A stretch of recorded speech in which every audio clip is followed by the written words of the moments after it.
Mga kautang, sa video na to, pag-uusapan natin itong loan application na nagpapautang ng 4,000 agad kahit kayo ay first time loaner dito. At hindi lang yan, dahil kung maganda yung credit record nyo, kung wala kayong mga late due sa ibang loan application, pwede kayong makautang ng up to 8,000 pesos kapag kayo ay first time loaner dito. Mga kautang, hindi ko promote ang video na to, no? Hindi rin po ito sponsored. Based lamang po ito sa aking personal experience and research. So, eto na nga, no, sa 4,000 na utang ng isang commenter dito, isang nakapagsubok na talagang umutang dito, yung na-receive niya ay 3,955 pesos. Meron lamang 45 pesos na processing fee at ang napakaganda ay matatawag talaga natin siyang 0% interest sa unang hiram dahil ibabalik mo ng buo yung hiniram mo. Sa 4,000, ibabalik niya ito ng 4,000 pa rin. Hello mga kautang, welcome back dito sa aking channel. This is Clarice, ang inyong number 1.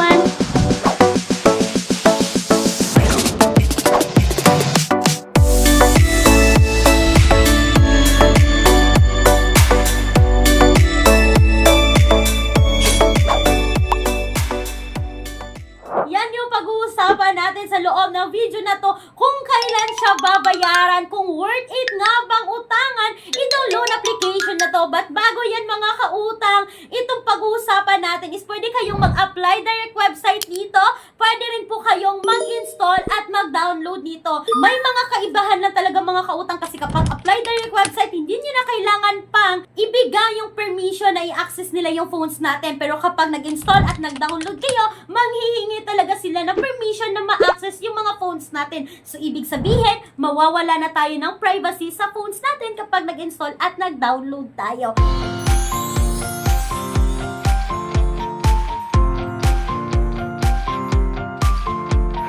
Mga kautang, excited kung pag-uusapan natin ngayon itong si Peso Ready. Yes, alam ko na ang dami na sa'yo na nakapag-utang ngayon dito kay Peso Ready. But itong pinaka-update, recent update natin ngayon mga kautang is based sa nag-comment dito, no?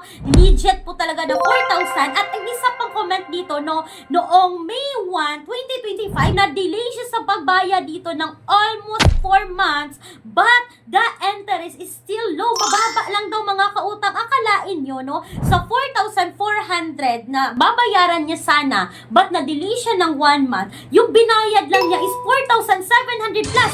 So, ibig sabihin, no? Yung penalty dito sa loob ng 1 month is nasa 300 plus lang mga kautang. At sabi niya, it's okay naman kasi hindi po nang haharas itong loan application na to kung sasagutin nyo lang po yung mga tawag ng agent nila. Yan po yung sabi ng commenter dito. So mga kautang, sabi rin ng isang commenter, good and reliable AC loan app, highly recommended, low interest rate, fair durations, and fast approval. Sobrang bilis raw mag-approve ni Peso Ready. So mga kautang, itong si Peso Ready, no, parang mai-compare ko siya kay Online Loans Pilipinas, na si Online Loans Pilipinas is 0% interest rate kapag kayo ay first time loaner. Pero mga kautang, ang hindi lang nakaganda or parang negative side about this loan application na mga nabanggit ko sa inyo like Peso Ready and Online Loans Pilipinas is hindi po recommended kung kayo ay makapag-second loaner dito or kapag kayo ay mag-reloan dito, no? Kasi sobrang laki na agad ng interest rate dito. Pero,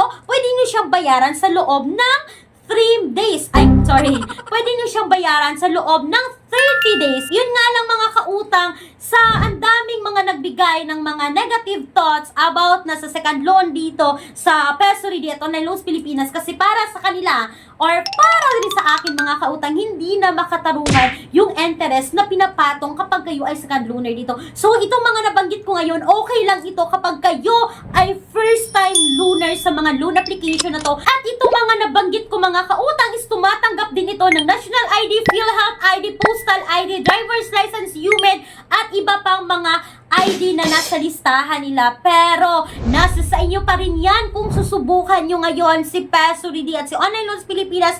Pero kung gusto nyo mga kautang, kayo ay first time loaner dito, hindi pa kayo nakapagsubok, yes, recommended sila kung i-compare natin sa mga other loan application na tag 7 days, tag 14 days, pero halos kalahati na lang yung ma-receive ninyo. So dito, kahit 10 days siya mga kautang, 0% interest naman. Magagamit talaga natin yung pinapautang nila sa atin at hindi tayo ma-worry kung saan tayo makapanghanap ng pangbayad kasi nga walang interest sa unang hirap. Mga kautang, nasa sa inyong mga kamay pa rin ang desisyon sa pag-utang dito no sa loan application na nabanggit ko. But itong si Peso Ready mga kautang is naka-SEC registered. Yes, legit po na naka-SEC registered. Accessing and submitting entities po ito sa CIC. So, ibig sabihin, nakukuha at nakikita nila yung credit history natin sa other utangan online. Mga kautang, speaking po sa bank personal loan na palagi kong binabanggit sa video na to, yes, legit po ito na bangko. Kung kayo ay may karagdagang katanungan sa paulit-ulit kong binabanggit na bank personal sa mga bawat video ko, you can email me right away, clariza@gmail.com, or you can now Viber me mga kautang na makikita yung number sa screen para masagot ko ang inyong tawag. So sana po ay nakatulong itong quick and honest review ko ngayon kay Peso Ready at nabanggit ko na Online Loans Pilipinas na sobrang magpakapareho lang sila mga kautang. Para sa akin, recommended ito kapag kayo ay first time borrower. Once again, this is Clarice, ang inyong number 1 pala utang dahil utang is life. Bye bye bye mga kautang!